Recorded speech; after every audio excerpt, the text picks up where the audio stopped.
suspect if you clicked on this video that you probably have a pile of fabric scraps from leftover quilt projects, maybe from a past upcycle project. They're too small to do a quilt project in the future, but you just can't get rid of them.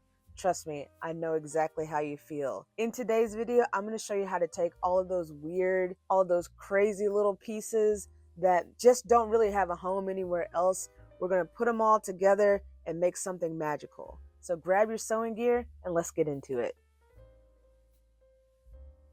First off, you're going to need a fabric for the base. You can use a white piece of fabric. I personally like to use a piece of pattern fabric.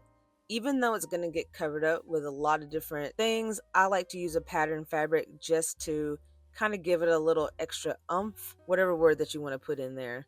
You're also going to need all of your random scraps. I got my bag of lace, a bag of pink fabrics, because I wanted to match the little fabrics in my bottom piece. You're gonna see that my bottom piece is actually pieced together. That's gonna actually give me a little bit of an issue later on in the video, but yeah. I recommend just using a solid piece of fabric for this. Now, there was also this part of a shirt that I had cut out of something a while ago, but I've been wanting to use it for something. I felt like that this was the time for it to shine. I did also kind of test out some of the more vibrant pinks that were in my pile, and I decided that I wanted it to be more of a pastel type, just kind of like a more low-key, kind of mild looking block. But I was able to test out all sorts of different little lace pieces, little doilies, all sorts of things to see what actually spoke to me in the moment for this square. What I like to do is I like to start out my square by layering some lace pieces. Now again, this is going to cover up your base piece by a pretty good amount depending on how much that you use, but you'll still be able to see some of the elements poke through. We're also going to be doing quite a lot of layering later in the construction of the block. I took some bigger pieces of lace, kind of to give it a little bit of interest, and I also wanted to use different shades of lace just to jazz it up a little bit. I use these bigger pieces of lace as my first layer of the square. Now you can see that the little flowers on my base piece, they have darker elements and lighter elements, but again, the lighter elements just seemed like it was going to work out better. Now I did try out some ones that had some blues and some greens, but it just really wasn't working out very well. What you're going to basically do is you're just going to audition pieces. And this project is all about layering. This is also a great opportunity if you have fabric and you want to do some fussy cutting. This particular fabric had some little flowers that I did think about fussy cutting, but I decided to stay against it because one, this dark was way too standoffish. If I did want to have a lot of contrast, I would have used it. But again, I wanted it to be more cohesive and a little bit more pastel just for this particular project. Hey, if you want that contrast, feel free to go for it. I think that it's awesome. There's also some pieces that I'm going to make into little ruffles later on in the video. So I'll show you that after a while. Feel free to experiment. Make sure that you try pieces on top of the lace, under the lace. Again, it's just all about layering. That is going to be the biggest thing. Do not let perfection get into the way of making your square. I want to reiterate that. Now on this little piece of pastel pink, I thought that I was going to be really cute and make a little flower, just kind of like you do the paper snowflakes and you fold it in half. Well, I made a cursed flower.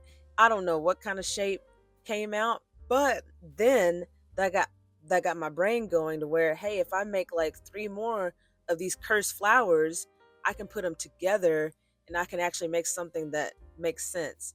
So I ended up making 3 more of the cursed flower shapes. And for now, I'm going to set them to the side, but stick around to see how I ended up incorporating those into the square. Now that piece that I cut off from that shirt that had all of those beads on it, there were so many different elements on this. And again, I've had this piece for a long time. And I honestly have been a little bit scared of cutting it apart because I thought that everything was going to fall apart. But spoiler alert, it doesn't. You'll have to stick around to see how I incorporate that into the square as well. But yeah, feel free to add ruffles, add beads, add rhinestones, all sorts of lovely little things. I do recommend that if you're going to add beads or rhinestones, to do that at the very, very end, after you've done your ruffles, after you've done your lace, and all of that jazz. Now, what I ended up doing was, since there were so many different elements with different textures and everything, I used this little stick of just disappearing glue to kind of hold things into place. And I just tacked things in certain areas, not overkill.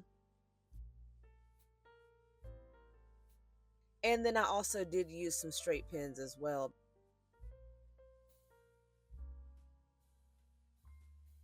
With the layering that I have going on, you're going to see some big spots that are left open. You'll see exactly what goes into those spots later on. Now, once you get all of your layers and you get everything just the way that you want it to be, now we're going to take everything that's glued down and pinned, we're going to take it to the sewing machine. And what I chose to do is I used a pretty wide zigzag stitch to stitch everything down. You can use a decorative stitch, you can use a straight stitch, whatever your heart desires, but the zigzag is just what seemed to go with the aesthetic.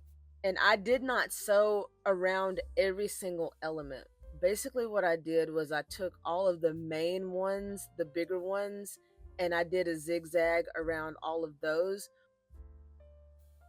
Now here's what the square is looking like so far. I am really enjoying how it's looking. So since my backer piece was actually two smaller pieces that I sewed together, of course, me not thinking about it very much, whenever I went to start sewing everything, my little flap ended up flopping over in two different directions. I just went ahead and cut those so that they laid down.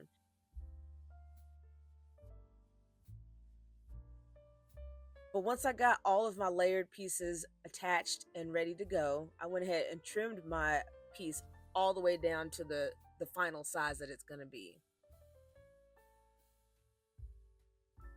This is some fabric that I got recently, and it had these little bears on it. And these bears, like, they have like little names and they have little phrases above them. So I thought that this would be a cool little like element that could go right on top. I believe this bear's name is Megan. There's 3 different ones and they all had a different phrase, different name, and different outfits. I thought that was pretty cool. Now, since we're doing the final touches, I went ahead and got my 3 cursed flower pieces, and I ended up hand sewing those together and then also hand sewing it to the square. I could have used my sewing machine to tack everything down, but with the hand sewing, I just wanted to make sure that everything looked the way that I wanted it to look, and I added a little pearl accent in the middle.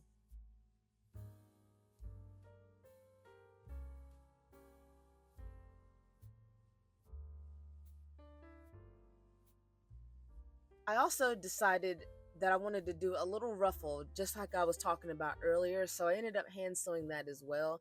Feel free to make a ruffle whatever way that you like. If you like machine, do it that way, whatever you want to do. I added some extra little lace elements and just another little pop of color. Now we're back to that piece with all the beads on it, and I did just go ahead and just cross my fingers and cut into it. Luckily, nothing did fall apart, so that was pretty cool. So once you get all of your final elements in the spots that they need to be, this is what you're going to be left with. I really, really like how this turned out.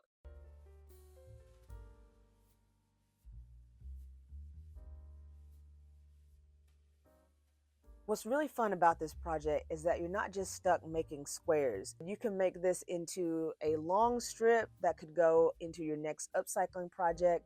You can make it even smaller. Something like this could also go on the back of a denim jacket or maybe on a skirt. You could use this as like an accent pocket. You can actually make these into a long strip. I've seen them online called snippets, and they're pretty cool. I had no idea what that even meant until I joined the group on the school platform called the Refashion Rebels. Now, I've been in this group for quite a few months now. You have a lot of like-minded people if you're in the mindset of upcycling and you want to save things from the landfill, this square is actually going to go towards a long-term scrappy scarf project that we're doing. It's a 9-inch square. This is the second one that I've made so far, and I've got the third one behind me. But if you're interested in joining the community, I'm gonna have a link down in the description, completely free, and just see what's in there. Get some lovely new projects that might get your creative juices flowing. And I highly encourage you to check out that link below. There's also a lot of YouTubers in the group.